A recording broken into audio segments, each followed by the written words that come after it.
हम एक सूचना श्रवण करें।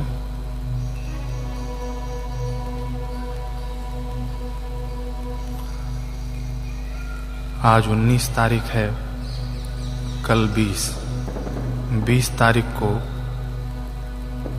अमावस्या शुरू हो जाएगा सुबह के 11:52 से। कल अमावस्या सुबह 11:52 से शुरू हो जाएगी, तो उसके पहले हम तुलसी और कुशा आदि तोड़ कर रख लें। अमावस्या में तोड़ना वर्जित है, ताकि हम ग्रहण में सूतक के पहले तुलसी और कुशा का उपयोग कर सकें। और कल ही 20 तारीख को सूर्योदय से सूर्यास्त तक दक्षिणायन है। दक्षिणायन का आरंभ दिन है। उत्तरायण हो या दक्षिणायन का आरंभ दिन हो, उस दिन किया गया जप, ध्यान, पुण्यकर्म में सेवा, सत्कर्म आदि, जप, ध्यान, पुण्यकर्म कोटि कोटि गुना अधिक व अक्षय हो जाता है। अक्षय का अर्थ है जो कभी क्षय न हो, ऐसा पुण्य लाभ प्राप्त होता है कल के दिन किया हुआ जप, ध्यान और सत्कर्म 20 तारीख के दिन। ऐसा पद्म पुराण में वर्णन है। और सूर्योदय से सूर्यास्त तक ये योग है 20 तारीख के दिन। 21 तारीख को सूर्य ग्रहण है। सूर्य ग्रहण भारत में, पूरे भारत में दिखेगा, नियम पालनीय है। सामान्य दिन से सूर्य ग्रहण में किया गया पुण्य कर्म, जप, ध्यान, दान आदि 10 लाख गुना, और यदि गंगा जल पास में हो तो 10 करोड़ गुना फलदायी होता है। ऐसा भगवान वेद व्यास जी कहते हैं।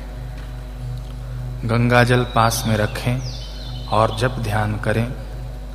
21 तारीख के दिन, ग्रहण के दिन, लोग पूछते हैं ग्रहण के बाद गंगा जल क्या करना है।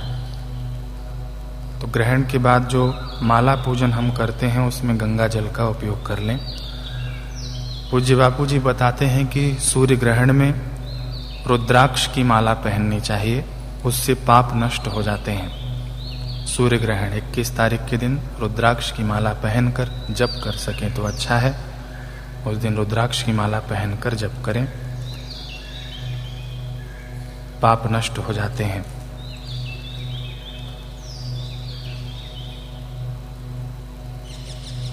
सूर्य ग्रहण में या चंद्र ग्रहण में भोजन करने वालों का क्या होता है? तो सूर्य ग्रहण या चंद्र ग्रहण के समय भोजन करने वाला मनुष्य जितने अन्न के दाने खाता है उतने वर्षों तक अरुतुंद नामक नरक में वास करता है।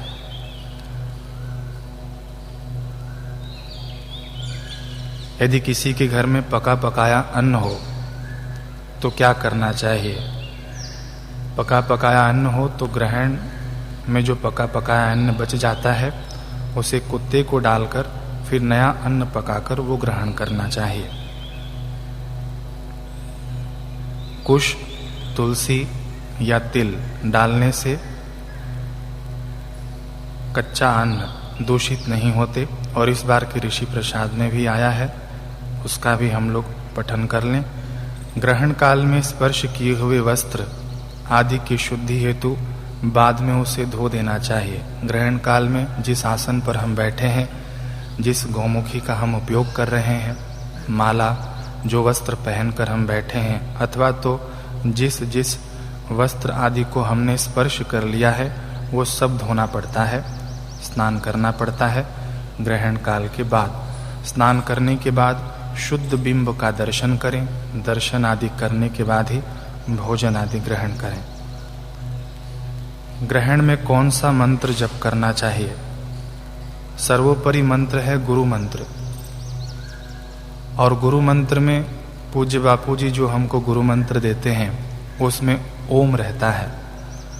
सूर्य ग्रहण है तो ओम भूर्भुवस्सुः तत्सवितुर्वरेण्यम ये गायत्री मंत्र है, और ओमकार, केवल ओमकार, ये मूल गायत्री है। तो हम सबके गुरु मंत्र में ये मूल गायत्री भी गुरुदेव ने हमें दे रखा है।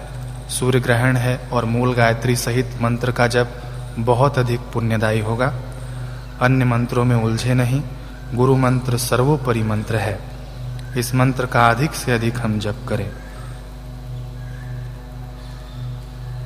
ग्रहण के अवसर पर स्कंद पुराण में आता है, ग्रहण के अवसर पर दूसरे का अन्न खाने से 12 वर्षों का एकत्र किया हुआ सब पुण्य एक साथ नष्ट हो जाता है।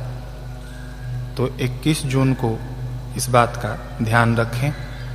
फिर से सुने, ग्रहण के अवसर पर दूसरे का अन्न खाने से 12 वर्षों का एकत्र किया हुआ सब पुण्य एक साथ नष्ट हो जाता है, ऐसा स्कंद पुराण में वर्णन है।